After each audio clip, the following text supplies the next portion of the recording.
what do the rest of you see as what are winning companies doing to gain most from this sort of build back of consumer demand, if I can say?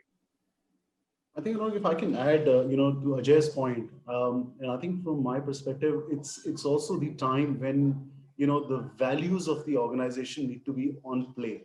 They're not just a poster on the wall.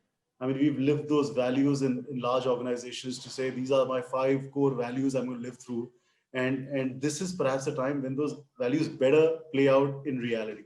And I think that's an important one. And I'm sure there's a people-led value in perhaps every organization, but like Ajay said, if people who were true to their value and stood behind the people in what their meaningfulness was, I think will be the winners, number one. Number two is coming from a very large conglomerate, and we operate in a variety of countries at different levels of mining, manufacturing, consumers, perhaps everywhere else. I think the other change from a corporate standpoint is the being again, the buzzword over the last few years was, let's be nimble, let's decide decision making should be fast. This was a time to be nimble, let people take decisions, do more decisions than less, the acceptance of failure. I mean, all these buzzwords that we used to talk over the last few years were actually in play, and people who actually played those buzzwords and organizations that did, I'm sure will behave to stay much stronger and longer. Interesting. Can I come in with some comments as well? Yes. I've spent a lot of time, not just in the real estate sector, but also in large global corporations and consumer goods like Reckitt and Coleman, J&J, and so on and so forth. But in what I've seen in the last decade in the real estate sector is corporates, listed corporates that have moved into the sector. And I mean, one of the companies that I spent a lot of time with, Godrej Properties, were largely first movers in terms of technology and consumer-driven initiatives.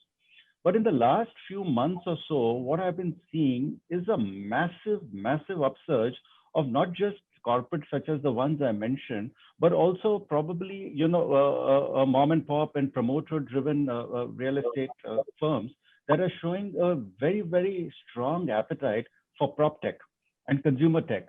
I mean, just to give you some examples, so many real estate developers are approaching us asking for social distancing and contact tracing solutions, which are similar to the ones that we are seeing, established in manufacturing units across the world, so that they can kind of build a cleaner and a better working environment at their construction sites. I mean, we have real estate developers who we are talking to with innovative solutions on lead generation, where they are now talking about social listening tools, the way political parties do. So a huge spectrum of social listening assessment is being done now, so that the lead generation is very specific and targeted. This is resulting with companies reducing their cost of lead acquisition, reducing their cost of qualified leads, improving their conversions, and so on and so forth. And mind you, I'm not talking only about top real estate companies. I'm talking about so many developers who are talking to me and trying to understand how we can help them with these kind of technology solutions that will help them. They want to understand integrating pre-sales, sales, and post-sales spectrum across their ERP systems to help them reduce their cost of operations, as well as increase their customer lifetime value. There are companies who are looking at AI-driven consumer analytics for predictive behavior. Now, we are all familiar with CIBIL scores. Today, we have developers coming and asking us to help them, saying, hey, can you help me establish a predictive model via your capability in prop tech and consumer tech available information, so that we get a sense of understanding on how these guys will respond in future to their payments that are due to us.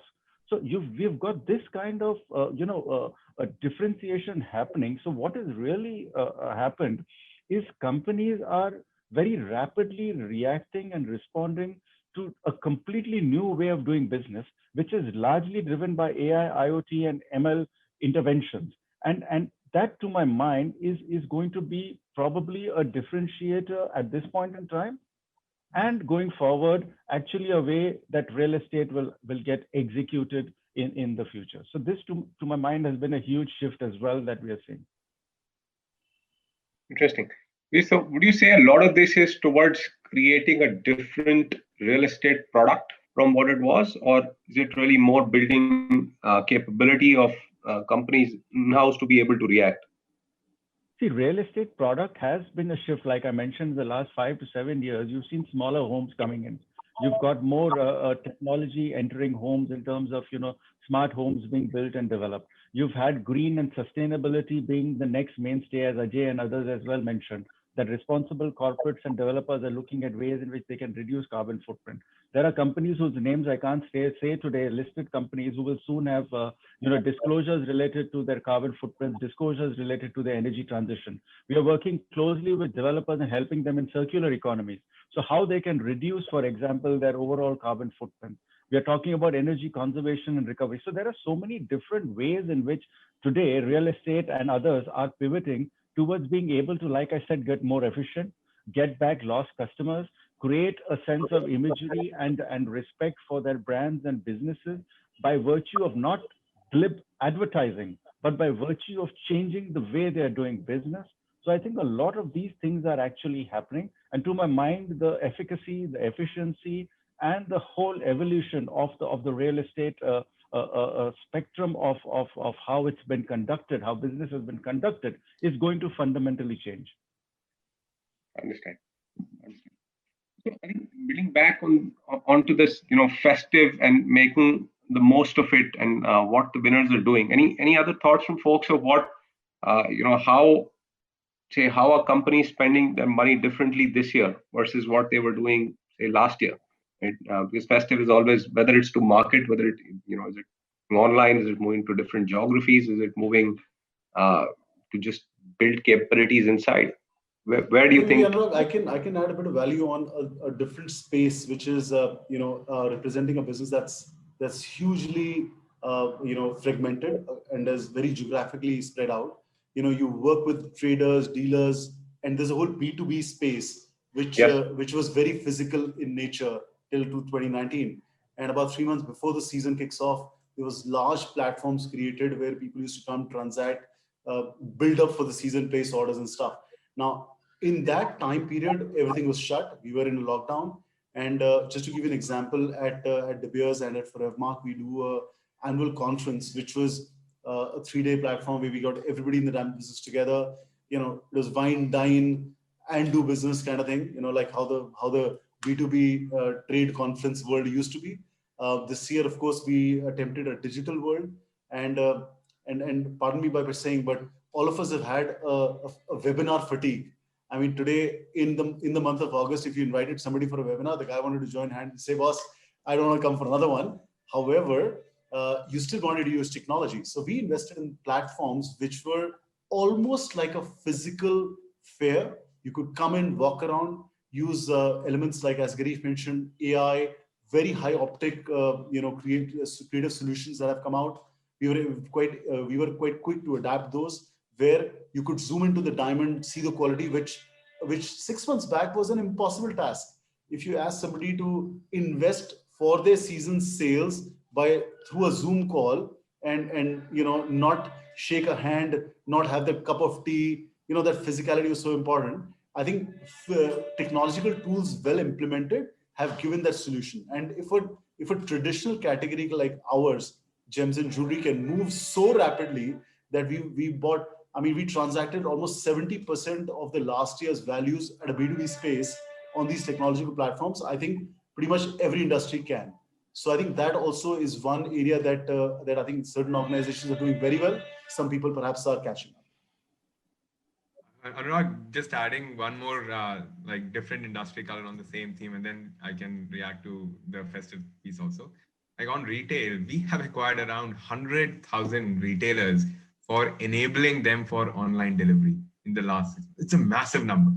The appetite for technology to do business is huge. The starting point is to say that let us enable you to accept online orders across categories: grocery, pharmacy, stationery, the traditional ones, F&B, who are, I would say, further along, boutiques, right? Everyone. And once they're onboarded, I think then the full stack starts from there to payments, to third-party logistics that we've integrated into that solution. And then realizing that the storefront is not enough, CRM is a very important part of it. How do they collect more and more of their users, which Domino's did a very good job of, right? Being the traditional guy who did CRM and technology very well.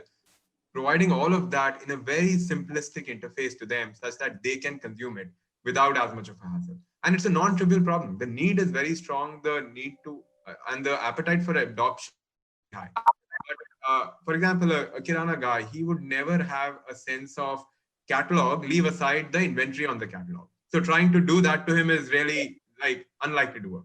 But then there are a lot of solutions, right? We are integrated into his POS, so we can read the bills that are being generated and thus create a or create an interface which is more like a communication interface where the consumer sends the bill, he says, I don't have this, I have this, instead of this, why don't you try this? And then the final itemized bill goes. So there's a lot of innovation there that is happening, and that's happening at a breakneck pace because there's just no time. All of this stuff needs to be done such that the opportunity can be captured. So I think there's a lot of appetite from both sides around enablement, both on the businesses who want to be there, as well as from the providers of such solutions.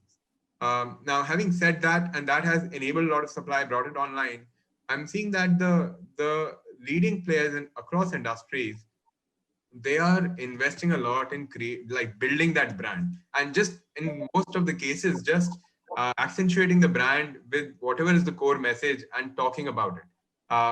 Of course, that's also supported with discounts and savings, which are across the board available, which is to make sure that people come and transact. But there is a very strong sentiment, and large retailer, small retailer, everyone saying that I want to be present, I want to have that mind share. And that's what I think underlines the festive season. There is demand interest, but there is as much interest from the supplier to say that I'm going to lean forward and make sure things come back, which I think is what we are hearing in this conversation.